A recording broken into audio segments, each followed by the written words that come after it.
2000 through 2009 Toyota Tundra with the 4.7 liter engine, fuel filter replacement. I'm Brian Nessler from How to Automotive. I'm going to walk you through the steps of replacing that.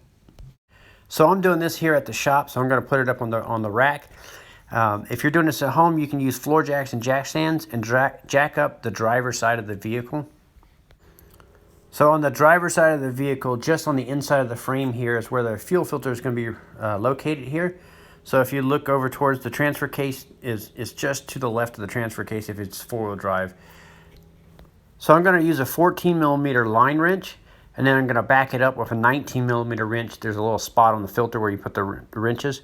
So I'm going to crack the line free with the line wrench, and then once I got it cracked free, what I do is I switch back over to an open-end wrench like this. It's a lot faster to loosen up the lines once you got it cracked free and work it off. So I'm going to go ahead and take off the fitting here on the back. You will also lose a little bit of gas in this process, so you want to have a bucket ready to catch the fuel that's dripping out. So once you get the back one done, you're going to do the exact same thing for the line that goes into the front of the filter. Now we need to remove the 8mm bolt that goes in right here on the bracket. So once you get this 8mm bolt loose, you can flare the bracket open a little bit, and then we need to pop the lines off so we can get the filter out. So I'm going to take the line that goes on the front of the filter out first here. And so what I'm going to do is these little, if you look, there's little plastic tabs that mount the hoses in.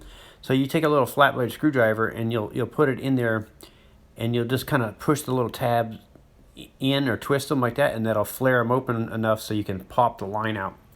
On this particular case, a couple of them has already been broken in previous go-arounds. So once you get the fuel lines popped out of the little plastic hangers here, then you can pull the line back and out of the filter. Then you can push the filter towards the front of the vehicle, and that'll free the line on the back, and then you can flare open the mounting bracket a little bit, and then you can work the fuel filter out of the bracket. And the mounting bracket flares open easily. I just do it with my fingers. I just kind of push it like this, and then once you get it pushed, flared open enough, you can pull the filter out. So I'll put a link in the description of the video for a replacement fuel filter for you guys in case you guys need to get that. Now we're going to reinstall the new filter back into the bracket and stab the rear line back into the fitting. And the flange part goes towards the rear of the vehicle. So once you get that in there, then you can go ahead and start the front line. So once you get both lines started, you can go ahead and tighten up the front and back fuel line.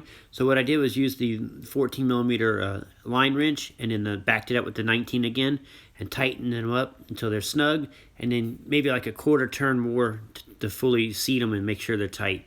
It doesn't take a lot of pressure to tighten those up. Then after that, I used a pair of pliers and squeezed the clamp back together and started the 8mm bolt back into the clamp and tightened it up. Now that both front and rear lines are secure, I go ahead and start the vehicle, and I'll double check to make sure there's no leaks. And that'll complete the job of replacing the fuel filter on a 2000 through 2009 Toyota Tundra with the 4.7 liter engine. I'm Brian Nessler from How to Automotive. I'd like to thank you guys for watching my videos. Encourage you to subscribe. Invite you to head over to the howtoautomotive.com website for more valuable videos like this, and also to remind you that I will link up all the parts and tools that I used in this video in the description. Thank you again for watching.